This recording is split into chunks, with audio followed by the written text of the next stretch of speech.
नमस्कार साथीहरू, तपाईँ सम्पूर्णलाई स्वागत छ हाम्रो यस इलेक्ट्रिकल ज्ञान नेपाल युट्युब च्यानलमा।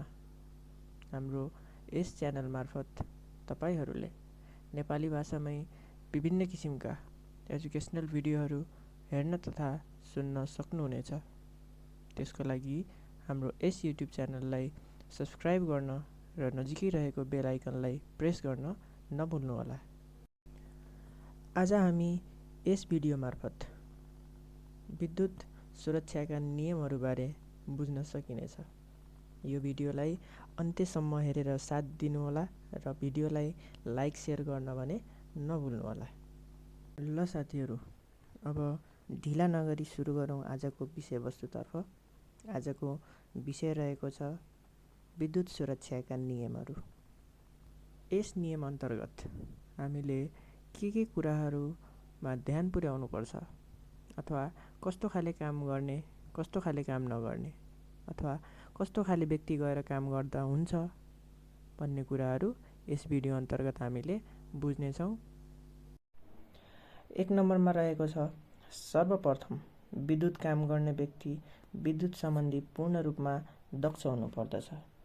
भन्नुको अर्थ के हो भन्दाखेरि, यदि विद्युत सम्बन्धी कुनै पनि ज्ञान छैन, विद्युत सम्बन्धी कुनै पनि जानकारी छैन भने त्यस्ता व्यक्तिले विद्युत सम्बन्धी कुनै पनि काम गर्नु हुँदैन।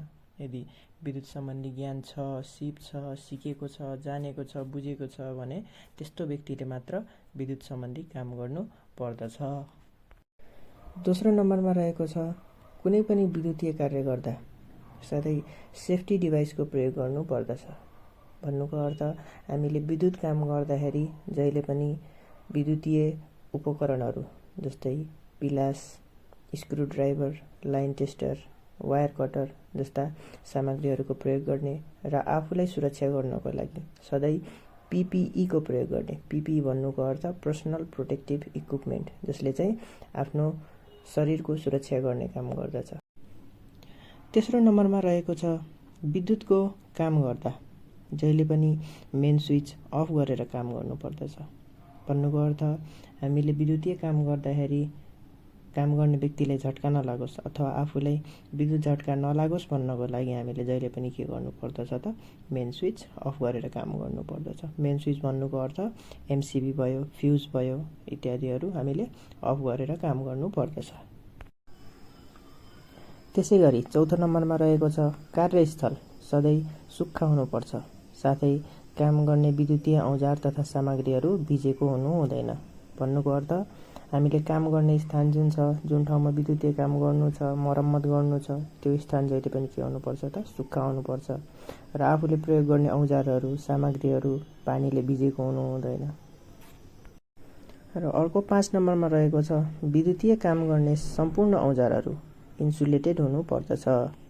भन्नुको अर्थ, हामीले विद्युतीय काम गर्ने जुन औजारहरू हुन्छन्, पिलास हुन्छ, स्क्रुड्राइभरहरू हुन्छ, लाइन टेस्टरहरू हुन्छ, यिनीहरू सबै के हुनुपर्छ त इन्सुलेटेड हुनुपर्दछ अथवा विद्युत झट्का नलाग्ने अवस्थामा राम्रो तरिकाले इन्सुलेट गरिएको हुनु पर्दछ।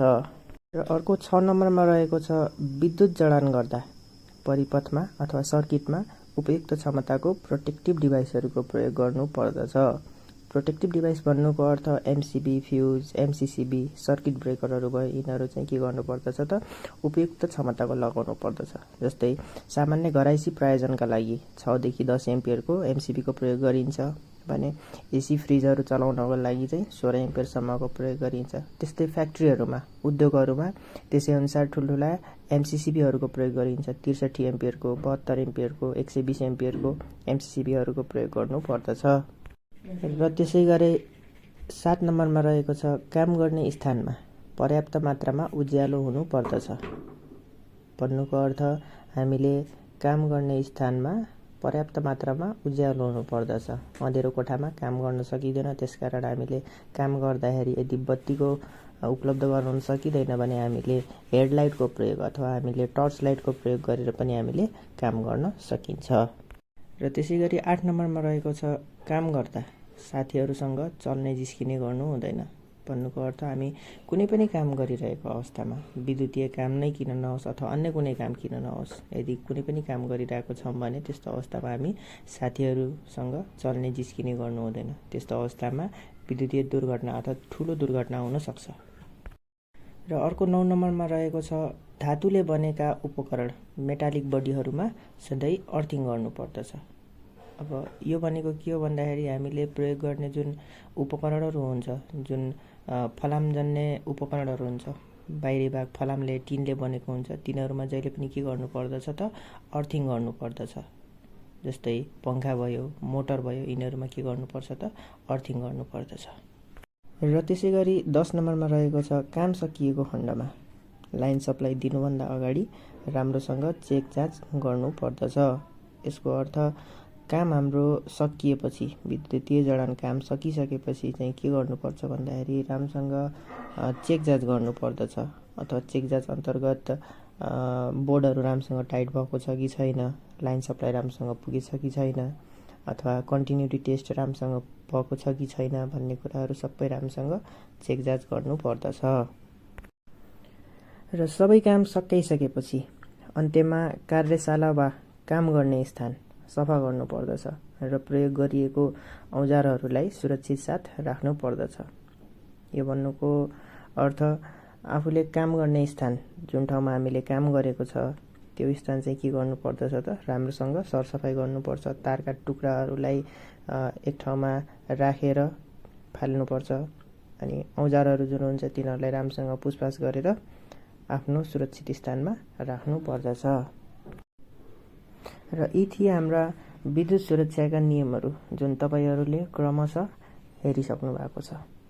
हाम्रो यस भिडियोलाई अन्त्यसम्म हेरेर साथ दिनुभएकोमा तपाईँ सम्पूर्णहरूलाई धेरै धेरै धन्यवाद।